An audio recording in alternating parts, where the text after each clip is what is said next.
Good evening. তোমরা সবাই আমার কথা শুনতে পাচ্ছ? শোনা যাচ্ছে আমার কথা? সাউন্ড কম আসছে। এবার শোনা যাচ্ছে? হ্যাঁ, এবার ঠিক আছে। ঠিক আছে। আচ্ছা, আমরা আগের ক্লাসে যে অংশটুকু গ্রামারের পড়ানো হয়েছিল সেটা হলো ধ্বনি এবং ধ্বনি পরিবর্তনের যে দিকগুলো।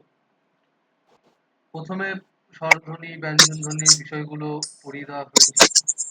এরপর আমরা শুরু করেছিলাম ধ্বনি পরিবর্তনের কারণ। সেই কারণগুলো প্রথমে আমরা ব্যাখ্যা করেছিলাম বাহ্যিক কারণ, তারপর অভ্যন্তরীণ কারণ। এরপর আমরা ধ্বনি পরিবর্তনের কারণের উপর নির্ভর করে যে ৪টি নিয়ম রয়েছে, ধ্বনির আগম, তারপরে ধ্বনির রূপান্তর, স্থানান্তর, এই যে যেগুলো রয়েছে সেগুলো থেকে আমরা শুরু করেছিলাম ধ্বনির আগম অর্থাৎ ধ্বন্যাগম। এবং এই ধ্বনির আগমের দুটো ভাগ, একটা হচ্ছে স্বরধ্বনি আগমন ঘটলে স্বরাগম, আর ব্যঞ্জন ধ্বনির আগমন ঘটলে ব্যঞ্জনাগম। তার মধ্যে স্বরধ্বনির আগমনটা পড়ানো হয়েছিল। আজকে আমরা ব্যঞ্জন ধ্বনির আগমন এবং ধ্বনির লোপ বা ধর্ণালোপ যেটা, সেই জায়গাগুলো। আমি সরাসরি একেবারে স্ক্রিন শেয়ার করব। যদি কারোর কোনো স্ক্রিন দেখতে প্রবলেম হয় তাহলে জানাবে, প্রবলেম না হলে কিছু বলতে হবে না। আর সকলেই একটু নিজেদের মাইক্রোফোনটা অফ রাখবে। পড়াতে পড়াতে তোমাদের যেটা কোশ্চেন করার বা যেটা বুঝতে পারোনি সেটা বলবে, তখন মাইক্রোফোনটা অন করবে। ঠিক আছে?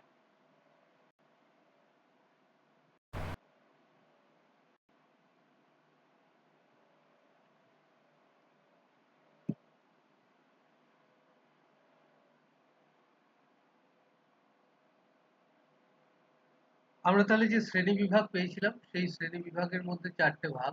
তার মধ্যে প্রথম যে ভাগ সেটি হচ্ছে ধ্বনির আগম। আগম বলতে যে আসা, অর্থাৎ আমরা এমন কিছু বাংলা শব্দ বলি যেগুলো বানানের দিক থেকে ঠিকই, কিন্তু আমাদের উচ্চারণের দিক থেকে সেই বানানের মধ্যে কোনো এক ধ্বনি এসে জুড়ে যায়। যদি সেটা স্বরধ্বনি হয় তাহলে সেটাকে স্বরাগম বলা হচ্ছে, আর যদি সেটা ব্যঞ্জন ধ্বনি হয় তাহলে সেটাকে ব্যঞ্জনাগম বলা হচ্ছে।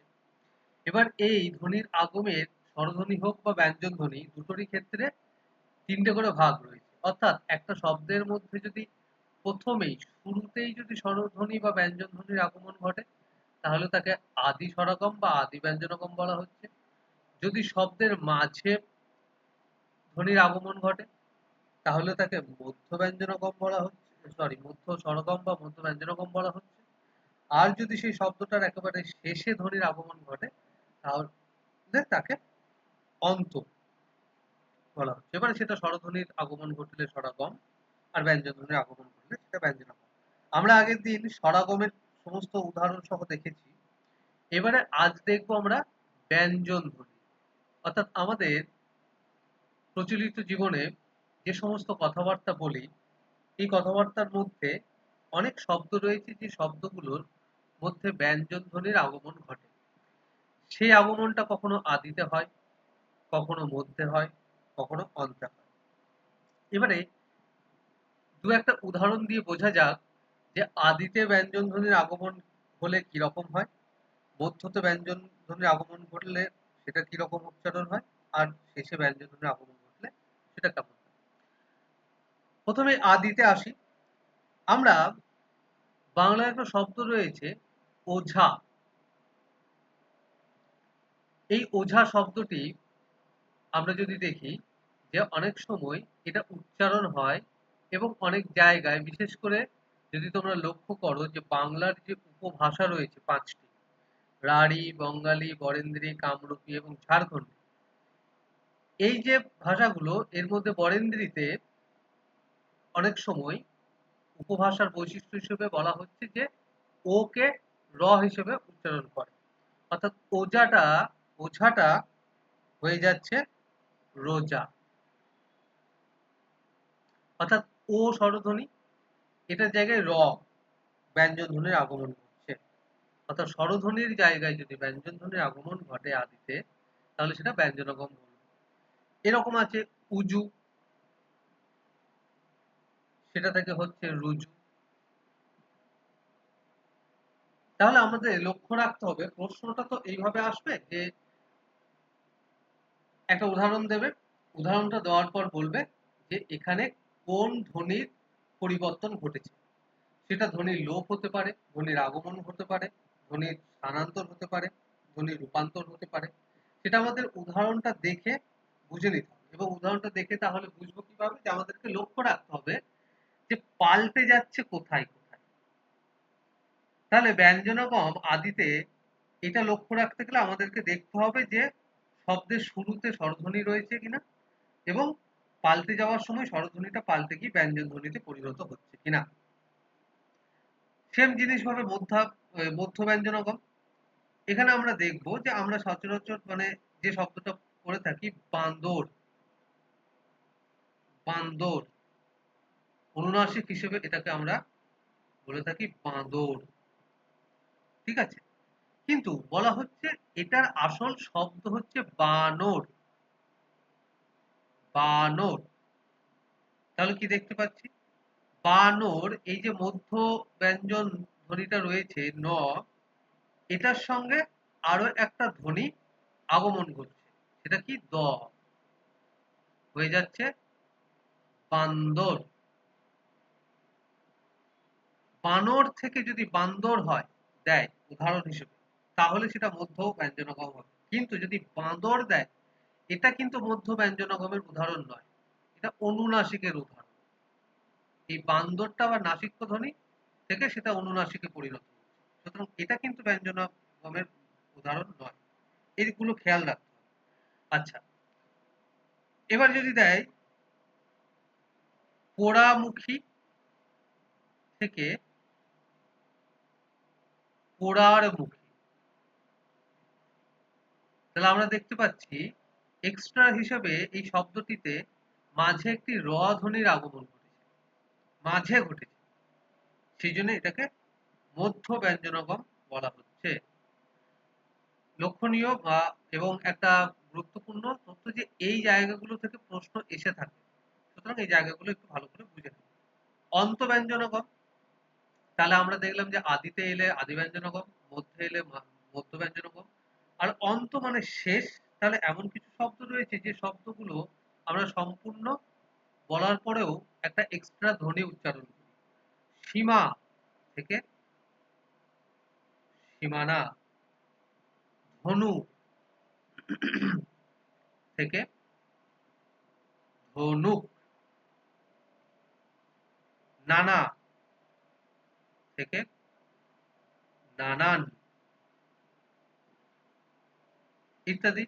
এই যে শব্দগুলো, তাহলে আমরা দেখতে পাচ্ছি যে প্রতিটা শব্দের মধ্যেই কখনো আদিতে আগে, কখনো মাঝখানে, বা কখনো শেষে ব্যঞ্জন ধ্বনির আগমন ঘটে যাচ্ছে। এই ঘটে যাওয়ার জন্য সেগুলোকে ব্যঞ্জনাগম বলা হয়।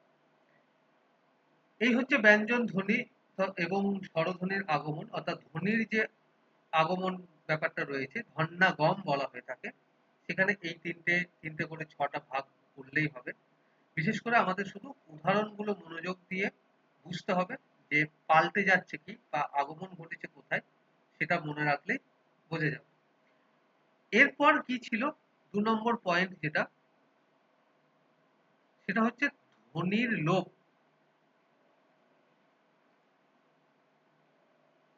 বা যেটাকে বলা হয় ধন্যালোপ।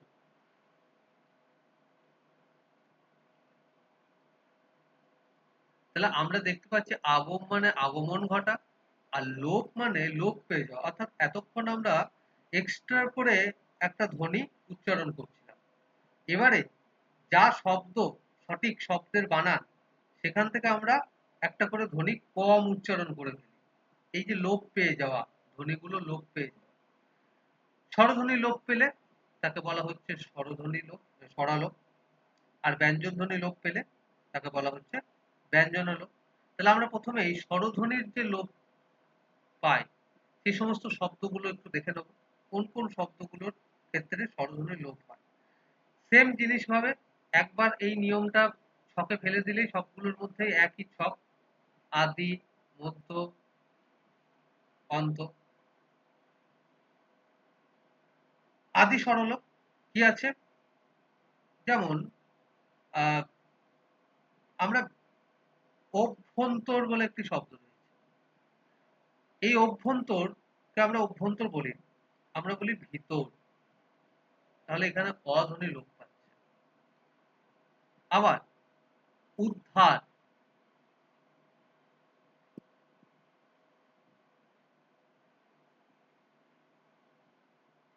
উদ্ধার থেকে ধার নেওয়া, এই যে ধার, তাহলে দেখা যাচ্ছে যে লোপ পেয়ে যাচ্ছে অভ্যন্তর থেকে ভিতর, উদ্ধার থেকে ধার। ঠিক একইভাবে মাঝে আমরা সব প্রতিদিনই স্নান করার সময় ব্যবহার করে থাকি গামছা, কিন্তু গামছার সম্পূর্ণ বানান হচ্ছে গা মোছা। গা মোছার জিনিস যেটা, সেটাকেই আমরা বলছি গামছা। তাহলে মোছার ময় ওকার যেটা, সেটা পাল্টে যাচ্ছে, মানে লোপ পেয়ে যাচ্ছে। একইভাবে আমরা জানালাকে বলি জানলা।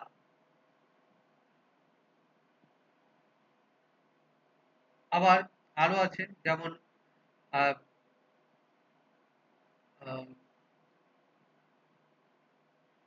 ভগিনী, ভগিনীটাকে আমরা উচ্চারণ করি ভগ্নী।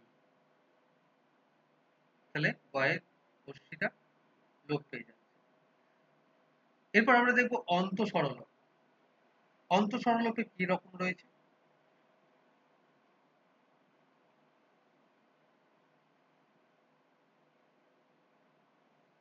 আশা, আশা থেকে কি হয় বলতে পারবে কেউ? আশ, আশ, আশ। কালী, কালী থেকে তাহলে কি হবে? কাল, কাল।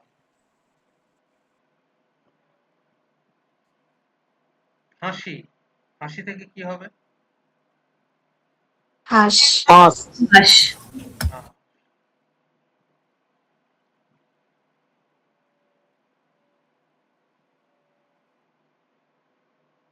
ঠিক আছে, তাহলে এই হচ্ছে স্বরধ্বনির লোপ।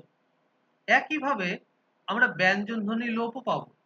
এখন ব্যঞ্জন ধ্বনির যে লোপ, এখানে আমরা যে শব্দগুলো দেখি,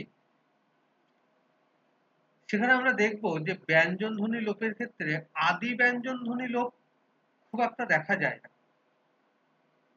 এক মিনিট, ভালো।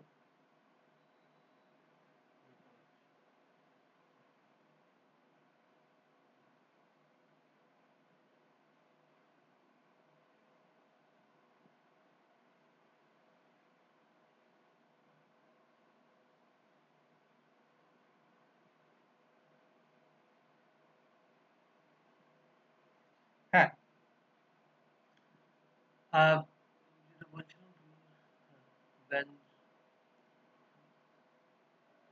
হ্যাঁ, ধ্বনির লোপ, ব্যঞ্জন ধ্বনির লোপ, ব্যঞ্জন ধ্বনির লোপ। এবারে আদিতে,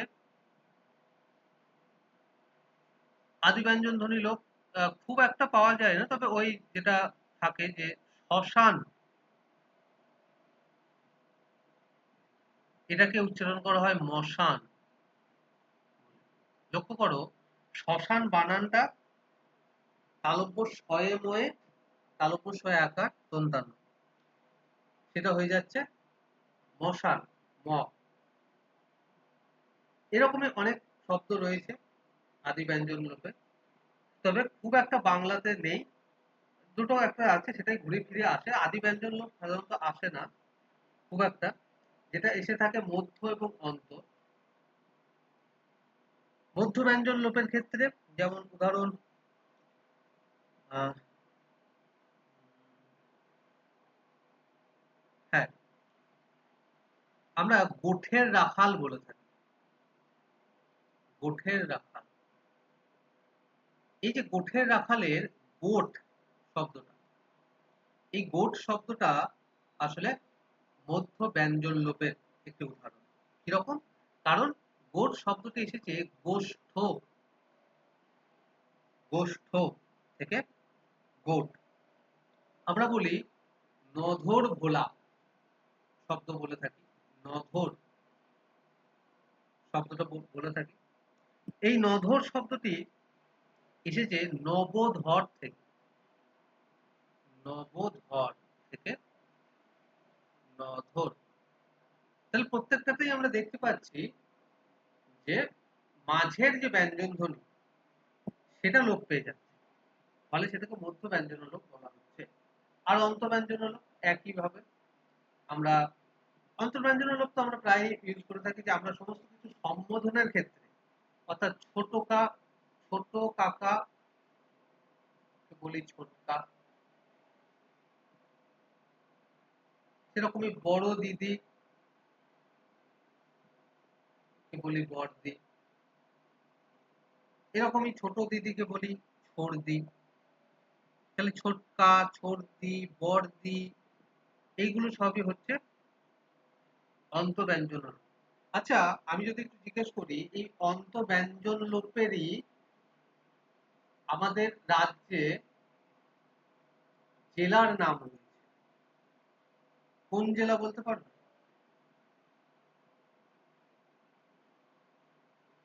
যেখানে মালদহ থেকে মালদা। হ্যাঁ, মালদহ থেকে মালদা। এরকমই অনেক জায়গারও নাম রয়েছে যেগুলোতে আমরা দেখতে পেয়েছি যে বানান হিসেবেও কিন্তু ওই অন্তব্যঞ্জন ধ্বনির বানানটা লেখা হয়ে থাকে। স্বরধ্বনির ধ্বনির আগম এবং ধ্বনির লোপ এগুলো মোটামুটি খুব সহজ, সচরাচর ধরতে পারা যায়। কিন্তু যেখানে গন্ডগোলটা হয় মূলত সেটা হচ্ছে এর পরে ধ্বনির স্থানান্তর এবং ধ্বনির রূপান্তর। আমরা এতক্ষণ ধ্বনির লোপ এবং ধ্বনির আগমে যেগুলো বুঝলাম যে উচ্চারণ করতে গেলে আমাদের ধ্বনির এসে যায় সেটাকে ধ্বনির আগম বলছি, আর ধ্বনির লোপ পেয়ে গেলে সেটাকে ধ্বনির লোপ বলছি। কিন্তু আমরা প্রায়শই খুব তাড়াতাড়ি যদি উচ্চারণ করি না, আমাদের দেখবো যে ধ্বনির স্থানান্তর ঘটে যাচ্ছে, অর্থাৎ এক ধ্বনি আরেক ধ্বনির জায়গায় উচ্চারণ হয়ে যায়। এই ধ্বনির স্থানান্তর কিরকম? আমি ধরলাম যে খুব ঘন ঘন যেটা হয় তলোয়ার, এটাকে সাধারণভাবে উচ্চারণ কি রকম করে শোনে? কি হতে পারে? তরোয়াল। হ্যাঁ, তলোয়ারটা খুব সচরাচর শোনা যায় না, তলোয়ার। আবার তরোয়াল। হ্যাঁ, তলোয়ার, তলোয়ার। সরি সরি সরি, আমি ঠিকটা লিখে দিচ্ছি। তরোয়াল।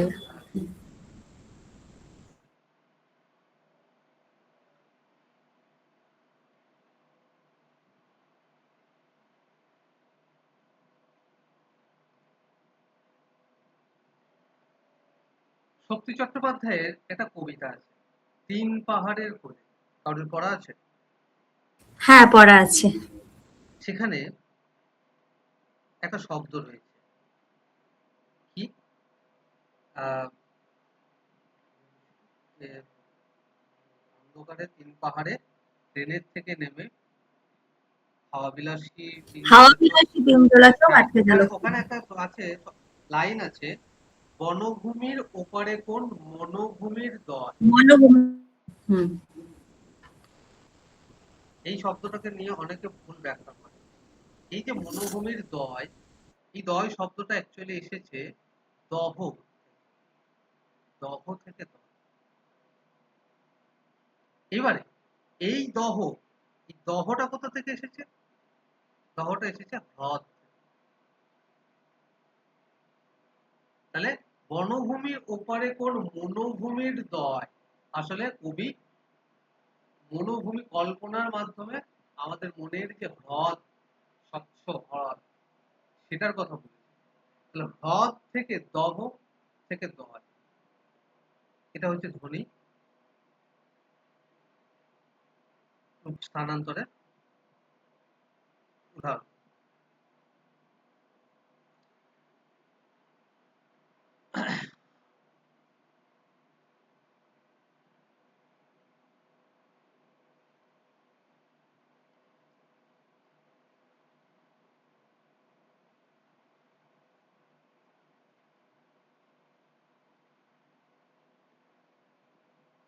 কি লিখলাম এই দুটো?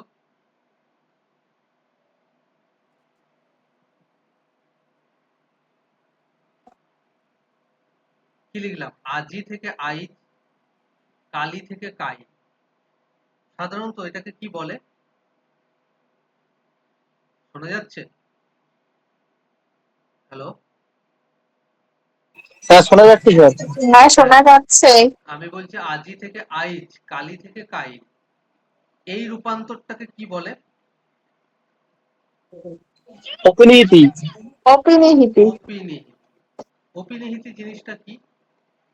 অপিনিহিতি হলো শব্দের মধ্যে থাকা হ্রস্বই ধ্বনি বা হর্ষ ধ্বনি যখন তাদের নির্দিষ্ট স্থানে উচ্চারণ হবার আগেই উচ্চারিত হয়ে যায়, তাকে আমরা অপিনিহিতি বলি। এখানে দেখতে পাচ্ছি আজি, অর্থাৎ বর্গীয় জয়ের পর ই ধ্বনি উচ্চারণ হচ্ছে, কিন্তু বাংলা ভাষাতে আইজ হয়। আইজকে, কালি, কাইল। সেরকম আমরা সাধু থেকে হবে আউট। সাহুর, আর আশু থেকে আউশ। তাহলে ভালো করে লক্ষ্য করলে আমরা কি দেখতে পাচ্ছি? এই যে লক্ষ্য করলে এই বানানটা অনেক সময় কি হয়, তোমরা চাঁদ বণিকের পালা পড়েছো নাটক কেউ? হ্যাঁ স্যার, পড়েছি। ওখানে দেখবে উচ্চারণগুলো কি এরকম, লক্ষ্য। ওখানকার দেখবে যে এরকম কন্যা, কন্যাকে বলছে কন্যা, কন্যা, কন্যাকে কন্যা, অর্থাৎ এইভাবে এগুলোকে সাধারণত বলা হয় যে জফলা যুক্ত অপিনিহিতি, জফলা যুক্ত শব্দের অপিনিহিতি। এক্ষেত্রে কিন্তু মানে ধ্বনির আগমন ঘটছে না, এক্ষেত্রে কিন্তু অপিনিহিতিই হচ্ছে। কন্যা, এটা ভালো করে মানে মনে রাখবে। এখানে তোমরা হয়তো বলতে পারো যে কি ব্যাপার, এখানে তো হর্ষই ধ্বনি উচ্চারণ হয়নি কিন্তু হর্ষই ধ্বনি এসে যাচ্ছে মানে আগমন করছে, তা না। অপিনিহিতির আরো একটা নিয়মের মধ্যে রয়েছে, সেটা হলো যে জফলা যুক্ত শব্দ থাকলে সেটা উচ্চারণ হলে এরকম হচ্ছে না। বাক্য, বাক্যটা হবে বাক্য। কন্যাটা হচ্ছে কন্যা, লক্ষ্যটা হচ্ছে লক্ষ্য। এরকম ভাবে অনেক শব্দ রয়েছে যেগুলো অপিনিহিতির মধ্যে পড়ছে। সেই জন্যই বললাম যে এই জায়গাটা একটু বুঝে করতে হবে। হুট করে মানে দিয়ে দিয়েছে, দেখে নিলাম, ঠিক করে দিই, ঠিক দিয়ে চলে এলাম, সেটা কিন্তু করলে হবে না। ঠিক আছে? রিক্সা থেকে কি হয়, আমরা উচ্চারণ করে ফেলি রিস্কা, নিষ্কা। রিস্কা। তাহলে এই হচ্ছে ধ্বনির স্থানান্তরের বিষয়। এবারে আমরা আসবো ধ্বনির রূপান্তরের জায়গায়।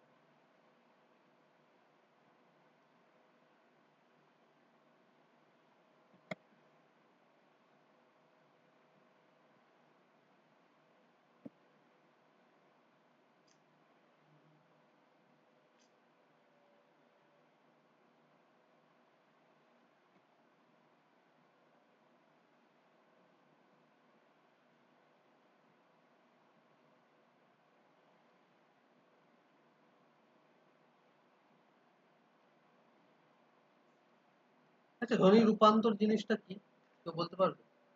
ও সরি, আমি একটা জিনিস মিস করে গেছি। অপিনিহিতির জায়গাটা বলতে গিয়ে অপিনিহিতির পরের ধাপ ওটা বলিনি।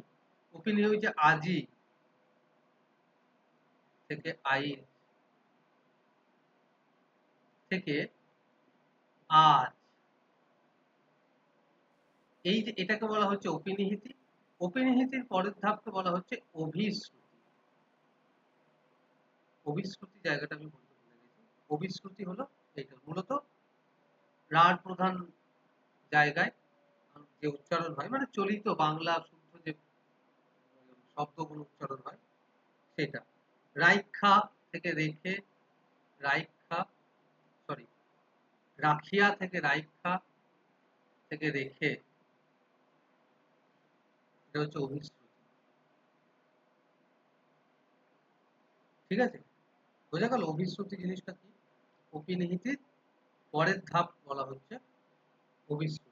এরকম ভাবে তোমরা যত দেখবে সেগুলো সবই অভিশ্রুতির উদাহরণ। এইবার বলছি স্যার, হ্যাঁ হ্যালো, হ্যাঁ বলছি স্যার রাঢ় অঞ্চলে যে রাঢ়ের ভাষা বললেন অভিশ্রুতি, রাঢ় অঞ্চল বলতে যারা রাঢ়ী ভাষা বলে সেই অঞ্চলটা, স্যার আমরা রাঢ় অঞ্চল বলতে এই বীরভূম, আপনার হচ্ছে এই আসানসোল ওই দিকের এই যে অঞ্চলটা পুরুলিয়া এটা জানতাম, কিন্তু রাঢ় অঞ্চলটা একটু স্যার বলবেন, একটু সুবিধা হয় আর কি। মূলত রাঢ় অঞ্চল মানে একটা ভৌগোলিক দিক থেকে যে নির্ধারণ করা হয়েছে সেটা হলো হুম, গঙ্গার এই দিকের জেলাগুলো, মূলত বীরভূম, বর্ধমান, তারপরে কলকাতার কিছু অংশ, হাওড়া, এই দিকের গুলোকে রাঢ় অঞ্চল বলা হয়। হুম, পুরুলিয়া বাঁকুড়া গুলোকে কিন্তু হ্যাঁ হ্যাঁ বলো, শুনতে পাচ্ছ? হ্যাঁ স্যার শুনতে পাচ্ছি। হ্যাঁ, রাঢ় অঞ্চলের ভাষাকে রাঢ়ী উপভাষা বলা হয়। রাঢ়ী হুম, উপভাষার যে হ্যাঁ, জায়গাগুলোকে বিশেষভাবে নির্দিষ্ট করে দেওয়া হয়েছে, কোন জায়গাগুলো হুম, নির্দিষ্ট করে দেওয়া হয়েছে? মূলত কলকাতা, বর্ধমান, বীরভূম, হুম, মুর্শিদাবাদের কিছু হুম, অংশ, আর বাঁকুড়ার কিছু অংশ, আর আচ্ছা, হুগলির কিছু, হাওড়ার কিছু অংশ, এইগুলোকে আচ্ছা, রাঢ় অঞ্চল বলে উল্লেখ করা হয়েছে। এবং এই জায়গাগুলোতে যে সমস্ত ভাষাভাষী মানুষরা বাংলা ভাষাটা উচ্চারণ করে সেটাকে রাঢ়ী হুম, উপভাষা বলা হয়। এবং এই রাঢ়ী উপভাষাটাকেই বর্তমানে মান্য চলিত বাংলা বলে মানে দাবি করা হয়েছে। যদিও এইভাবে কোনো আচ্ছা, অফিসিয়ালি ভাবে এটা অস্বীকার করারই দাবি, কারণ বাংলা ভাষা প্রত্যেক পুরো পশ্চিমবঙ্গ জুড়ে সমস্ত জায়গাটাতে যে কোনো বাংলা ভাষা যেভাবে উচ্চারণ হোক না কেন সমস্তটাকে, কারণ বর্তমানে উপভাষাকেও খুবভাবে প্রাধান্য দেওয়া হচ্ছে। তাই আলাদা করে শুধু রাঢ়ী উপভাষাটাকেই মান্য চলিত ভাষা বলে উল্লেখটা অনেকেই মেনে নেয়নি। যে কারণবশত, তাহলে ওটা যদি মেনে নিই তাহলে আমরা মানিক বন্দ্যোপাধ্যায়কে অস্বীকার করে দেবো, তাহলে আমরা তারাশঙ্কর হুম, বন্দ্যোপাধ্যায়কে অস্বীকার করছি। বর্তমানে যারা উপভাষা নিয়ে কাজ করছেন, আহ নলিনী বেরা, আহ আরো আমার নামগুলো মনে পড়ছে না, আরো যারা উপভাষাতে উপন্যাস লিখছেন এবং সেই উপন্যাস গোটা পশ্চিমবঙ্গ ছাড়িয়ে বিভিন্ন পাঠকের কাছে চলে যাচ্ছে, তাহলে সেগুলোকে তো অমান্য করা হয়। সুতরাং আলাদা হুম, করে বাংলাতে প্রাধান্য দেওয়া হয় না, শুধুমাত্র অফিসিয়াল কাজ হিসেবে যেহেতু এটা লেখালেখি হয়ে থাকে অফিসিয়ালে, সেই জন্য এটা হুম, রাঢ়ী উপভাষাটাকে একটু অফিসিয়াল ভাষা আচ্ছা, হিসেবে আচ্ছা, উল্লেখ করা হয়। মানে একটু অভিশ্রুতির প্রাধান্য আছে। হ্যাঁ, যেটাতে ঠিক অভিশ্রুতি। আর আছে, এই যে হুম, ওখানটায় খাবার হ্যাঁ হ্যাঁ, টোকনটায় আপনি, রেখে দেয়, হুম, আমরা বলে দিই খাবার টোকনটায় হুম, রেখে দে, এই যে রেখে দাও, আর বাংলাদেশে বলবে ওইখানে খাবারটা রাইখা দে। হুম, আইজকে সারাদিন গাটা হেইলা করছে, মানে আমি বাংলা ভাষা জানি না, মানে এইরকম ভাবেই বাংলা হুম, হুম, উপভাষা মানে উচ্চারণ করা হয়। হালায় কামটা কি কইলো, এই যে হালায় কামটা কি করলো, হুম, হালাটা আসলে শালা, কামটা মানে হুম, কাজটা কি করলো, এটাকে বাঙাল ভাষা বলে হালায় কামটা কি করলো। এইভাবে যে উচ্চারণ মানে বিভিন্ন জায়গায় পাল্টে যায়, সেগুলোকেই বলা হচ্ছে। হুম, ঠিক আছে। হ্যাঁ,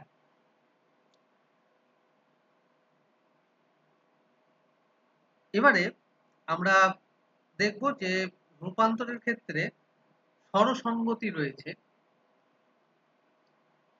ভালো করে বুঝে নেবে এই স্বরসঙ্গতি এবং ব্যঞ্জন সঙ্গতি, এই জায়গাটা খুব ইম্পর্টেন্ট। স্বরসঙ্গতি বানান কি? দন্তা শয়ে বয়ে র, স্বর সঙ্গতি। তাহলে স্বরসঙ্গতি বানানেই আমরা কি পাচ্ছি? স্বর, অর্থাৎ স্বরধ্বনি। এই জিনিসটা কি? এই জিনিসটা হচ্ছে পাশাপাশি অবস্থিত বা কাছাকাছি অবস্থিত দুটো পৃথক স্বরধ্বনি একটা শব্দের মধ্যে, আমি ধরে নিলাম একটা শব্দ, এই একটা শব্দের মধ্যে পরপর দুটো আলাদা স্বরধ্বনি বা কাছাকাছি দুটো আলাদা স্বরধ্বনি যখন একে অপরকে প্রভাবিত করে দুটোই একই ধ্বনিতে পরিণত হয়, তখন সেটাকে স্বরসঙ্গতি বলে। অর্থাৎ সেখানে যদি স্বরধ্বনির ক্ষেত্রে থাকে তাহলে সেটাকে স্বরসঙ্গতি বলবো, আর যদি সেটা ব্যঞ্জন ধ্বনি থাকে তাহলে সেটাকে আমরা ব্যঞ্জন সঙ্গতি বলবো। আমরা প্রথমে স্বরসঙ্গতির ক্ষেত্রে যাই। এবারে একটা শব্দ, সেই শব্দের মধ্যে তো আমরা যেমন দেখতে পেয়েছি আদি, মধ্য, অন্ত পাই, তিনটে ভাগ একটা শব্দের মধ্যে। তাহলে এক্ষেত্রেও তিনটে ভাগ হবে। সেটা কি? একটা হচ্ছে প্রগত স্বরসঙ্গতি। এই প্রগত মানে যে শব্দের পূর্ববর্তী স্বর, মানে যে শব্দের প্রথম ধ্বনিটির প্রভাবে তার পাশের ধ্বনিটি পাল্টে যায়, তখন সেটাকে প্রগত স্বরধ্বনি বলা হচ্ছে। কি বললাম? যে শব্দের মধ্যে প্রথম ধ্বনির প্রভাবে তার পরের স্বরধ্বনিটি পাল্টে যায়, পাল্টে যাওয়া মানে সেই ধ্বনিটার মতো রূপান্তরিত হয়ে যায়, তখন সেটাকে প্রগত স্বরসঙ্গতি বলা হচ্ছে। যেমন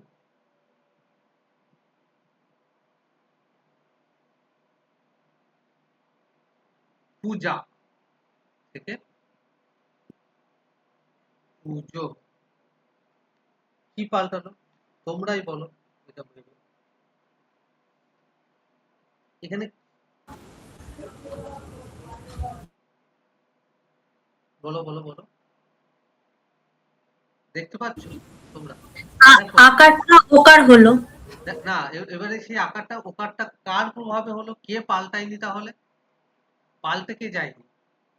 পূজার ও দীর্ঘ, হ্যাঁ। এ কিন্তু পাল্টে যায়নি।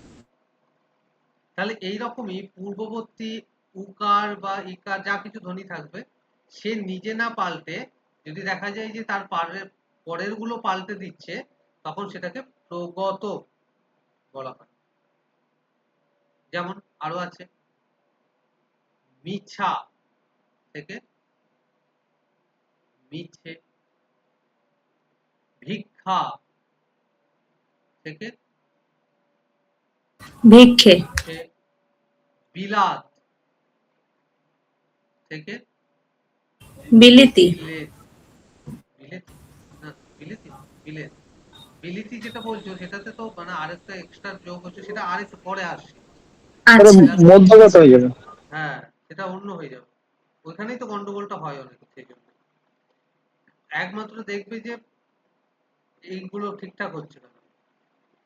আমরা বলি তিনটে বা তিনটা থেকে তিনটে, এগুলোকে বলা হচ্ছে প্রগত স্বরসঙ্গতি। নৌকা থেকে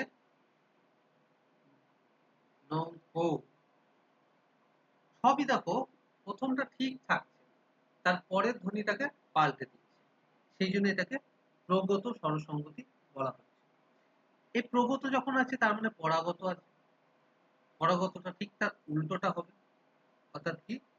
এক্ষেত্রে পরের স্বরধ্বনির প্রভাবে যদি পূর্ববর্তী ধ্বনিটি পাল্টে যায়। কিরকম? বেটি থেকে ভীতি, ঠিক আছে? এইবারে বিলাতি থেকে বিলিতি,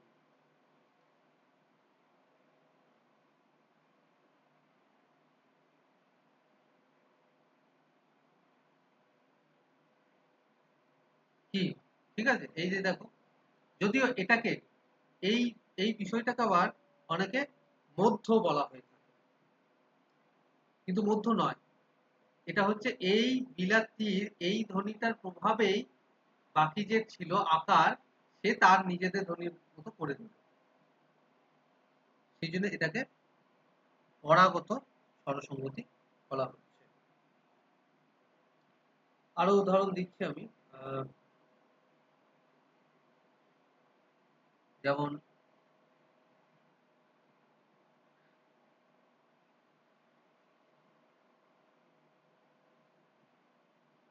সোনা থেকে সোনা।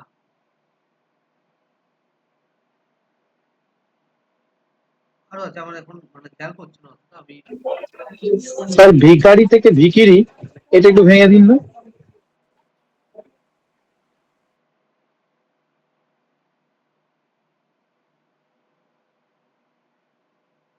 কি হবে? তোমরা চেষ্টা করো, মানে এখানটায় কোন ধ্বনিটির প্রভাবে কোন ধ্বনিটির পরিবর্তন হয়েছে। মূলত এগুলোকে মধ্য স্বরসঙ্গতি বলে। হ্যাঁ মধ্য স্বরসঙ্গতি বলা হয়ে থাকে। মাঝের ধ্বনিটি পাল্টে যাচ্ছে। কিন্তু এই ভিখারি থেকে ভিখিরি বা বিলাতি থেকে বিলিতি, এগুলোকে মান্য বইগুলোতে পরাগত বলা হয়েছে, পরাগত স্বরসঙ্গতি। হ্যাঁ স্যার, রামেশ্বর সভা আপনার হচ্ছে বামন দেব তো মানছে না, মধ্যগত বলে কোনো ভাগই দিচ্ছে না। ভাগই দিচ্ছে না, হ্যাঁ ওটাই জন্য, ওই জন্য যে মধ্যগত বলে কিছু নেই। হ্যাঁ, ওটা তো এটা এসএসসি তে পড়েও ছিল স্যার, কিন্তু এটা নেয়নি। ওই আহ, আপনার মধ্যগতই নিয়েছে, এসএসসি মধ্যগতই নিয়েছে, হুম, কিন্তু রামেশ্বর সভা আপনার হচ্ছে এই বামন দেব কিন্তু মানছে না, হ্যাঁ বামন দেব পড়াগতই বলছে। এবারে সেই জন্যেই বর্তমানে বামন দেবের ব্যাকরণকে আর খুব একটা মান্যতা দেওয়া হচ্ছে না, কারণ বামন দেবের যে ব্যাকরণ বইটা সেটা অনেক পুরনো হয়ে গেছে। সাধারণত ব্যাকরণকে আপডেটেড ভার্সন বলা হয়ে থাকে। ব্যাকরণ হলো এমন একটা জিনিস যেটা মানুষের সভ্যতার উন্নতির সঙ্গে সঙ্গে পাল্টে পাল্টে যেতে থাকে। এই যে পাল্টে পাল্টে যেতে থাকার ফলে পুরনো যারা ব্যাকরণ বই লিখছেন তাদেরকে, আর নতুন যারা ব্যাকরণ বা ভাষাতত্ত্ব নিয়ে কাজ করতে শুরু করছেন, তারা খণ্ডন করে দিচ্ছে, নস্যাৎ করে দেওয়ার চেষ্টা করছে। যদিও ব্যাকরণ মানে বামনদেবের মানে ওই কিছু বিশেষ পার্টিকুলার জায়গা, যেগুলোর যে রুলস গুলো চেঞ্জ হয়নি সেগুলো ঠিকঠাকই আছে, তবে বামনদেবের কিন্তু সমস্তটা ঠিক নেই। সেই জন্যে এই পরাগত, এখানে তো আমরা দেখতেই পাচ্ছি যে মাঝের ধ্বনিটি মধ্যগত পাল্টে যাচ্ছে, মানে এটা মধ্যগত হিসেবে বর্তমানে নেওয়া হচ্ছে। এবারে ওই আহ, বর্তমানে যদি আমি বলি কার কার বই রয়েছে, লিটন, লিটন টাইটেলটা কি যেন নাম? লিটন দাস। লিটন দাস, হ্যাঁ তার একটা ব্যাকরণ বই আছে, সেটা কি দেখেছো কেউ? অনেক বড় স্যার, আমি দেখিনি, জানি, হ্যাঁ লিটন দাস। দামও অনেক। হুম, উনি যেমন মানে একেবারে আপডেটেড ভাবে লেখার চেষ্টা করছেন। আহ, আরো যে সমস্ত মানে আধুনিক ভাবে স্কুলে যেগুলো পড়ানো হচ্ছে, স্কুলে পাঠ্য আপডেটেড বইগুলো যেগুলো ধরানো হচ্ছে, সেখানে মধ্যগতটাকে প্রাধান্য দেওয়া হয়। সেই জন্যই বিলাতি থেকে বিলিতি বা বিলেতি থেকে বিলিতি, এটাকে মধ্যগত হিসেবে ধরা হয়েছে। এরকম আছে তোমার যদি বলি, আরো রয়েছে, আমার এখন শব্দ মনে পড়ছে না। পুরনি, পুরানি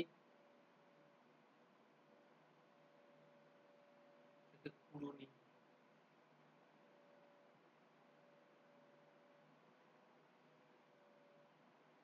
এটা রয়েছে।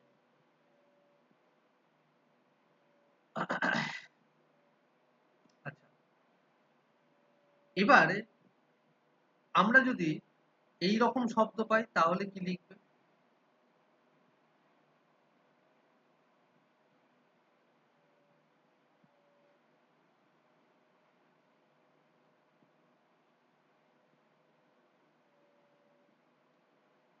কে কাকে প্রভাবিত করছে?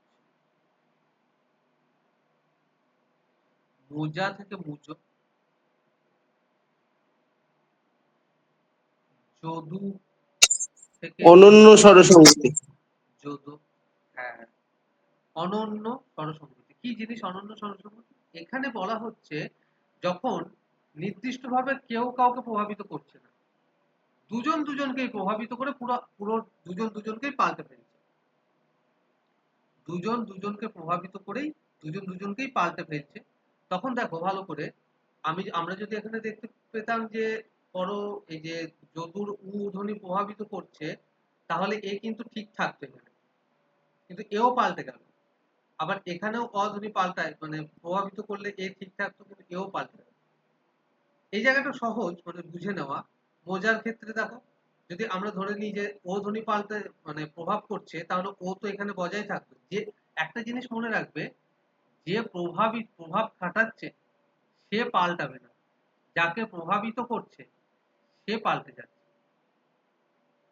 ওই জায়গাটা খেয়াল রেখে করতে যাবে, দেখবে যে ঠিক হবে। ঠিক আছে, এটা হলো স্বরধ্বনির ক্ষেত্রে। এবার একইভাবে আমরা ব্যঞ্জন ধ্বনির ক্ষেত্রে যাব। আচ্ছা, ব্যঞ্জন স্বরধ্বনির ক্ষেত্রে স্বরাগম বললাম, ব্যঞ্জন ধ্বনির ক্ষেত্রে তাহলে ব্যঞ্জনাগম। কিন্তু ব্যঞ্জনাগমের আবার একটা নাম আছে, কেউ বলতে পারবে?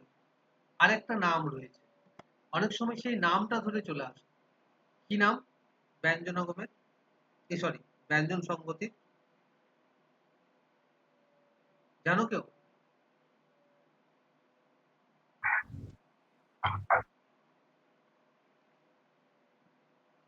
শুনেছো নামটা? সমীভবন। হ্যাঁ, শুনেছি স্যার। এর আরো একটা নাম আছে, কি? সমীকরণ। সমীকরণ। মানে ব্যঞ্জন সংগতির আমরা এই দুটো নামই মনে রাখবো, যে ব্যঞ্জন সংগতিকে সমীভবনও বলা হয়, আবার সমীকরণও বলা হয়। এই ক্ষেত্রে কি একইভাবে আমরা সংজ্ঞাটা মনে রাখবো, যে পাশাপাশি শব্দের মধ্যে অবস্থিত, পাশাপাশি আলাদা দুই বা তিন, যেকোনো হতে পারে, যতগুলো হতে পারে ব্যঞ্জন ধ্বনি পাশাপাশি থাকলে যখন আমরা উচ্চারণ করি, সেই উচ্চারণের সময় সেই ব্যঞ্জন ধ্বনিগুলো একে অপরকে প্রভাবিত করে একদম ভিন্ন ধ্বনিতে পরিণত হয়, তখন সেটাকে ব্যঞ্জন সংগতি বলা হয়। প্রগত ব্যঞ্জন সংগতি কি হবে? একইভাবে আমরা দেখব যে এক্ষেত্রেও প্রথম মানে পূর্বের ধ্বনি ব্যঞ্জন ধ্বনি শেষের ব্যঞ্জন ধ্বনিটাকে প্রভাবিত করছে।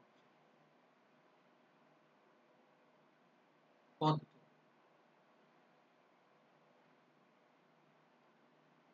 হচ্ছে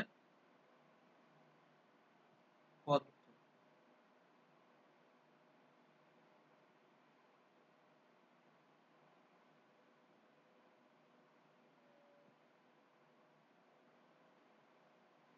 চন্দ্র থেকে চন্দন।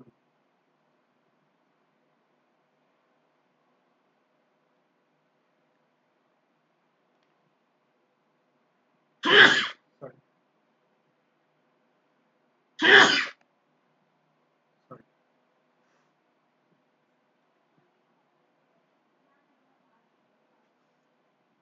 গলদা থেকে গল্লা। এগুলো হচ্ছে প্রগত ব্যঞ্জন সংগতি। আবার পরাগতর ক্ষেত্রে আমরা কি দেখব? পরাগতর ক্ষেত্রে যেমন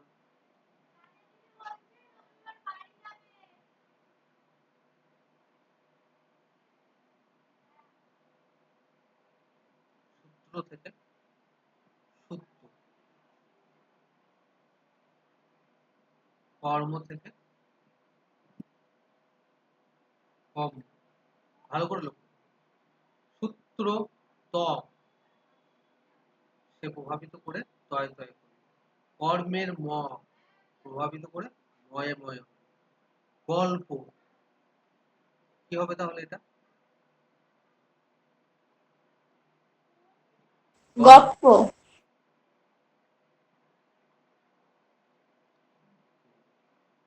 ধর্ম কি হবে? ধম্ম,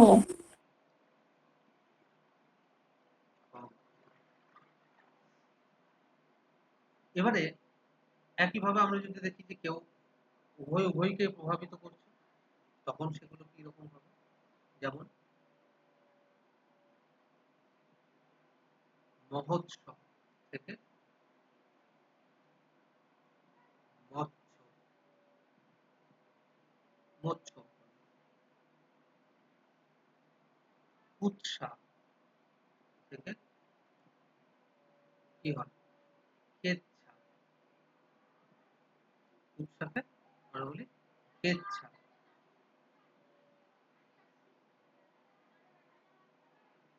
বোঝা গেল? আচ্ছা আচ্ছা।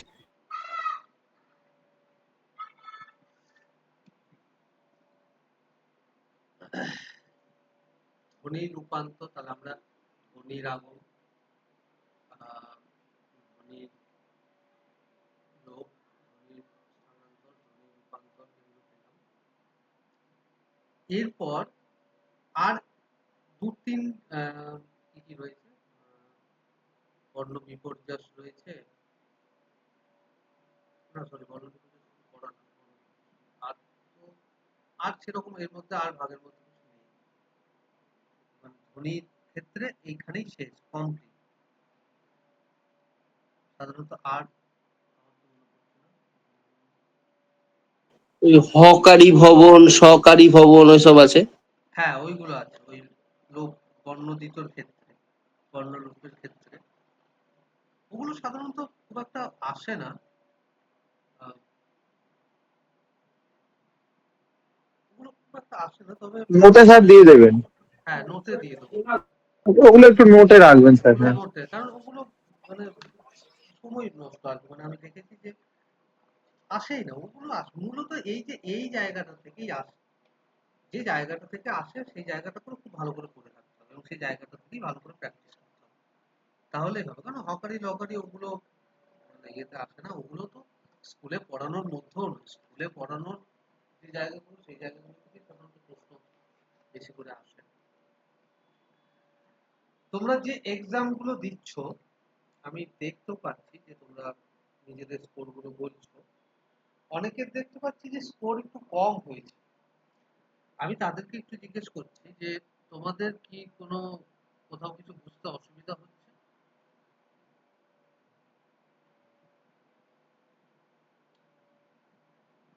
যাদের ধরো একটু কম হচ্ছে, যাদের ভুল হচ্ছে একটু বেশি, তারা যদি তোমরা একটু বলো।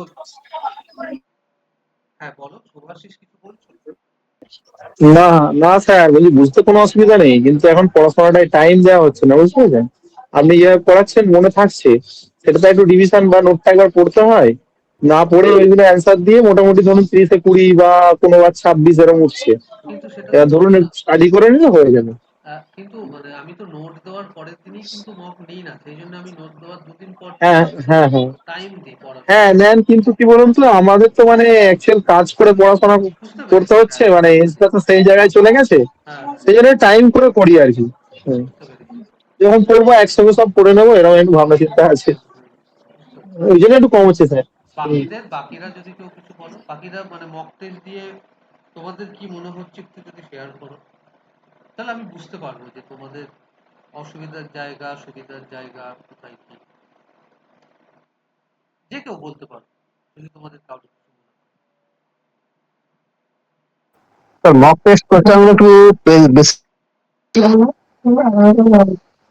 আরেকবার বলো, আমি শুনতে পেলাম। মক টেস্টের যে কোশ্চেন গুলো, তিরিশটা এই কোশ্চেনের পরিমাণটা একটু বেশি দেওয়া হবে আর কি। সংখ্যা মানে 15টা দিচ্ছি 20টা 30টা দেবো, বুঝলাম না। হ্যাঁ ওটাই ওটাই। ও আচ্ছা আচ্ছা আচ্ছা আচ্ছা, ঠিক আছে। হ্যাঁ মানে স্যার দেখো, 2 নাম্বার করে না দিয়ে 1 নাম্বার করে দিন না, 30টা দিলে 30 নাম্বারই থাকছে। না দেখ সেটা কোনো ব্যাপার নয়, মানে নাম্বারটা কোনো ব্যাপার নয়, তুমি সংখ্যাটা কটা ঠিক করতে পারছো সেটাই আছে। সেটা 3 নম্বর থাকলো 4 নম্বর থাকলো সেটা কোনো ম্যাটার নয়। তুমি হ্যাঁ তুমি বলতে চাইছো যে ওই স্যার আপনি যতটা বেশি দিতে পারবেন ততটাই আমাদের ভালো। হ্যাঁ সেটা জানি, হ্যাঁ সংখ্যাটা আমি বেশি পারবো, তবে নাম্বারটা ডিপেন্ড করে। সেটা 1 নম্বর করে তোমরা ভেবে নিলে 1 নম্বর পুরো, আসলে 2 নম্বর করে করে দিয়ে অভ্যস্ত তো, ফলে ওটা 2 বসিয়ে দিয়েছি। ঠিক আছে, বেশ ওটা আমার খেয়াল থাকবে। মানে ওই এসএলএসটি যে নাম্বারটা বিভাজন থাকে সেটাই করতে হবে, সেই অনুপাতে আসলে ওই নেটের মক টেস্ট বানিয়ে বানিয়ে প্র্যাকটিস হয়ে গেছে, ফলে তার ফলে ওই 2 বসিয়ে দিই, 2 বসিয়ে দিই, সেটা হয়ে গেছে। ঠিক আছে, ওটার জন্য আমি ঠিক করবো। স্যার আমাদের সারা মাসের একটা টোটাল করে মক টেস্ট নিলে ভালো হয়। সেটা তো আজকে শেষ হলো, এবার তো নেবে। আজকে তো এই মাসের ক্লাস আচ্ছা এরপরে কি পুরোটা মিলিয়ে দেবেন না? আরেকবার বলো, কেটে গেল যে বলছিল, আরেকবার বলো।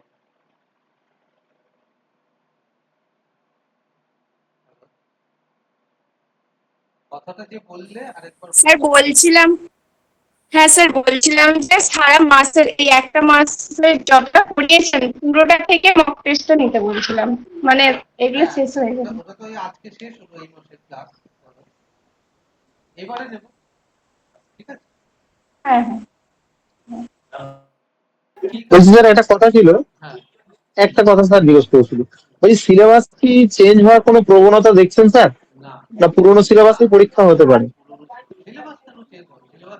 সিলেবাস হঠাৎ করে চেঞ্জ হতে যাবে কেন? 9-10 ওই এই সিলেবাসে পড়ানো হচ্ছে স্কুলে, হঠাৎ করে চেঞ্জ হবে? আচ্ছা, না 9-10 না, অনেক সময় তো সম্ভাবনা থেকে থাকতে পারে, সেটা আপনি একটু জানবেন, ওই জন্য জিজ্ঞেস করছি। না, সম্ভাবনা থেকে থাকলে নিশ্চয়ই জানবো, নিশ্চয়ই সেটা পড়ানোর সময়তেও তাহলে সেটা অলরেডি বলে দেওয়া হবে। কিন্তু একদম মানে কোনো আচ্ছা। রকম কোনো সিলেবাস চেঞ্জ হওয়ার সম্ভাবনা নেই। এই যে বাজেট হুম। পেশ হয়েছে, এখন দেখা যাক হ্যাঁ। সরকার কবে নাগাদ নতুন পরীক্ষা নিচ্ছে, করছে।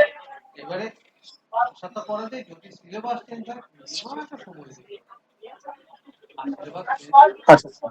হলে তো সেটা স্কুলেরও চেঞ্জ, স্কুলে আগে পাঠ্য বই হিসেবে চেঞ্জ হবে, তবেই তো পরীক্ষায় চেঞ্জ করবে। স্কুলে পাঠ্য বই হিসেবে যতদিন না চেঞ্জ হবে ততদিন কেন পরীক্ষাটা চেঞ্জ হবে? হ্যাঁ, কিন্তু এই আপনার তো ডিসেম্বর মাস পের করিয়ে যদি পরীক্ষা নেয়, তখন একটা সম্ভাবনা থাকলেও থাকতে পারে, সেটা আপনাকে জিজ্ঞেস করলাম আর কি। সেটা সরকার, মানে এটা তো পুরোটাই সরকারের উপর ডিপেন্ড করছে, সরকার যেটা হ্যাঁ ভাবনা হ্যাঁ। করবে। তবে স্কুলগুলোতে মানে এখনো অব্দি এরকম কোনো ভাবনা চিন্তা মানে শোনা যায়, ক্যালকুলেশন আসেনি আসলে। শোনা যায়। হুম। আচ্ছা। ঠিক আছে, বেশ। আচ্ছা ঠিক আছে। স্যার, আর বলছি টেক্সট পড়ানো হবে তো, টেক্সট গুলো? হ্যাঁ, টেক্সটটা দেখো, টেক্সটের গদ্য তো পড়ানো মানে সময় নষ্ট। গদ্য কি আর না না, পড়ানো না, মানে স্যার আপনি যদি পড়া দেন, মানে আমরা হ্যাঁ পড়ে হ্যাঁ রাখবো, হ্যাঁ ওটা তো বোঝানোর কিছু নেই। হ্যাঁ, হ্যাঁ। মূলত মানে ওই কবিতা, কিছু কিছু কবিতা রয়েছে যে কবিতাগুলো পড়িয়ে বুঝিয়ে দেওয়ার চেষ্টা করবো, আর এমনি মক টেস্ট যেরকম টেস্ট নিয়ে সেরকম নয়। না স্যার, বলছিলাম এর সাথে সাথে যদি আমাদের একটা করে পাঠ্য ইয়ে বলে দেন যে আজকে এই গদ্যটা পড়ে রাখবে বা আচ্ছা পদ্যটা, বেশ, তাহলে। আচ্ছা ঠিক আছে, জুলাই মাস থেকে, মানে এই মাসে তো হয়নি, তাহলে আমি জুলাই মাসে যে রুটিনটা দেবো সেই রুটিনে আমি লিখে দেবো, ঠিক আছে? ঠিক আছে। হুম।